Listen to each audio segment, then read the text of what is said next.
Dobar dan, dragi moji, dobrodošli u još jedan Courtside Talks, ja sam Stefan, a danas posle fantastičnog vikenda pričamo o onome čemu nismo htjeli da pričamo u prethodnih nekoliko dana, a to je veliki poraz Crvene zvezde od Bayerna u Minhenu. Naime, 27. kolo Euroligi nam je donelo to veliko iznenađenje. Nije bio uopšte veliki poraz u smislu rezultata, koliko je bio veliki poraz u smislu značaja tog poraza na krajnji ishod takmičenja. Evo sad je ostalo 7 kola do kraja, Zvezda je na skoru 10-17. Podsjetit ću, prošle godine je Zvezda imala 17-17 i nije uspjela da uđe u taj play-off, za koje je trebalo malo više pobjeda. U ovoj situaciji, u ovoj novoj sezoni, play-off je nešto drugačiji, odnosno ima taj play-in turnir koji se igra, taj mini turnir, od 7. do 10. mesta, što znači da sad treba da budete 10.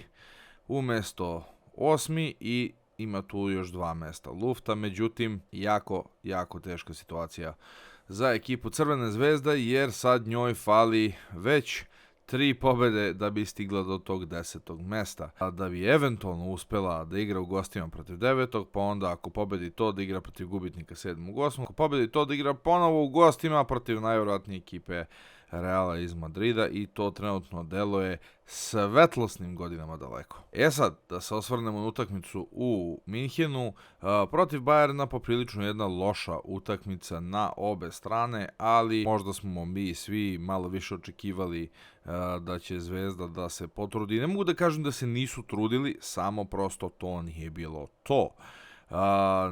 Nezaustavljivi su bili centri Bayerna i Serge Ibaka, bivši NBA igrač, posljednji čini mislim Milwaukee Bucksa, a i Devin Booker, ali ne onaj Devin Booker iz Phoenix Sunsa, nego centar Devin Booker koji je dao 22 poena ekipi Zvezde i nevjerovatan bio u reketu kao i Serge Ibaka, i prosto jedini su oni i nosili ekipu Bayerna do pobjede. Ostatak ekipe, kao i ostatak ekipe Crvene zvezde, koja je odigrala kriminalno sa nevjerovatno lošim procentima šuta, gdje je najefikasniji igrač u ekipi Zvezde bio Javonte Smart. Sad, ako vam ja kažem da je najefikasniji bio Javonte Smart sa svojih 13 poena, možete samo zamisliti kako je igrao ostatak ekipe Crvene zvezde. Ne kažem da je Javonte Smart loš igrač, imao je 4 od 5 iz igre za 2 poena, međutim, šut za 3 poena jednog beka koji šutira 1 od 5 je poprilično kriminalno. Još jedini dvocifreni u ekipi Crvene zvezde su bili Columboj sa 11 poena i Nedović sa 10. Nedović koji imao kompletan šut iz igre 3 od 8. Također jako loše, pogotovo za njegove standarde, on tu ume mnogo bolje. Ali, bože moj, šta je tu je, ide se dalje i mislim da niko nije očekivao ovakav ishod utakmice, odnosno ovakvu sezonu generalno od ekipe Crvene zvezde. Naravno, još nije vreme za sumiranje, očekuje nas još 7 utakmica do kraja, ali mislim da su već polako svi izgubili nade da Zvezda može da dođe tog 10. mesta. Sad, matematika, naša čuvena, najlepša nauka i kalkulacije, kažu da Zvezda, kad bi dobila svih 7 utakmica, ali bukvalno svih 7 utakmica, završila bi na skoru 17-17, što imali prošle godine. Sad, najbliži tome su, recimo, Maccabi, Valencia, Partizan, pa čak i taj Bayern koji ima 12 pobjeda. Mislim da će 17-17 biti ta neka granica za to 10. mesto, živi bili vidjeli. U svakom slučaju Zvezdi je to jako daleko, jer da dobije svih 7 utakmica, to je bilo sjajno, ali kad uzmete u obzir da su izgubili od Liona, od Albe, neke utakmice lupom kao sad od Bayerna, koje nisu smele da se izgube, ne vidim kako će dobiti jedan Real, jednu Barsu i tako dalje, jedan Olympiakos i ostale ekipe koje se nađu u rasporedu. Pa evo sad i Monako, u kojem Zvezda gostuje preko sutra i koji ima takav imperativ pobjede da prosto mislim da se neće ni dovesti u pitanje pobednika u opticaj, a pogotovo zato što Mike James na toj utakmici, eto jedan kuriozitet, Mike James će na utakmici protiv Crvene zvezde najverovatnije postići rekord po broju poena u Euroligi ikada. No da se vratimo na utakmicu Bayerna i Crvene zvezde, jako je teško bilo smisliti koncept i klip za ovakvu utakmicu,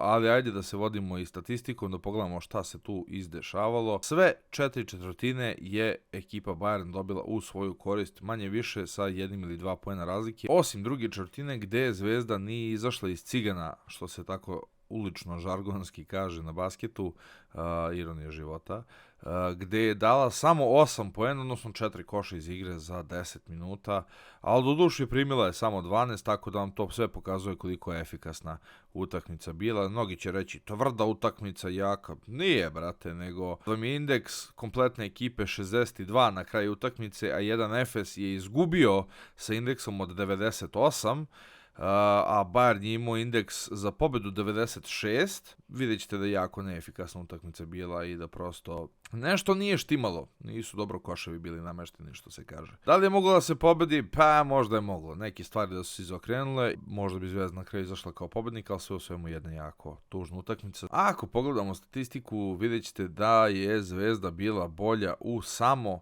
jednoj kategoriji, jednoj jedinoj. A to su skokovi koji inače krase Zvezdu tokom cijele sezone, međutim i to skokovi za 1.37-36 je bilo, tako da ni to ne možete uzeti da je bilo nešto preterano bolje. U blokadama su bili izjednačeni 2-2 i ofanzivni skokovi, eto tu je Zvezda bila dosta bolja, 12-6, međutim nije uspjela da kapitalizuje na tim ofanzivnim skokovima, te odatle je rezultat ovakav kakav je. Čak su izgubljene lopte bili na jedno jako dobro minimum, Bayern ih imao samo 8, Zvezda 9, međutim procenti šuta koji u Zvezdi iznose tipa 26% za 3 poena su kritični i nešto ispod 50% za 2 poena. Govore vam u prilog tome da šut prosto nije išao i kad šut neće, Zvezda nema drugog rešenja.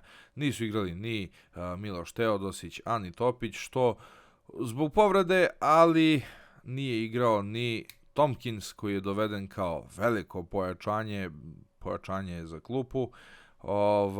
I pitanje je da li ćemo njega gledati i koliko, u kojoj meri do kraja sezone, i sami Bog zna zašto je to tako. Jako je teško pričati u ovom trenutku u superlativima o ekipi Crvene zvezde, jer kada sve ide nizbrdo, jako je teško izvući nešto pozitivno. Međutim, eto, u ABA ligi, koja služi kao neki melem za ranu Evrolige, u ABA ligi Zvezda, što se kaže, dominira i pobedila je posljednjeg na tabeli Mornar iz Bara velikom razlikom, tako da sve mi vuče na to da je najveća koncentracija sad ponovo na osvajanju ABA lige i da će se usredsrediti na to takmičenje. Zvezda nema apsolutno lošu ekipu, daleko od toga.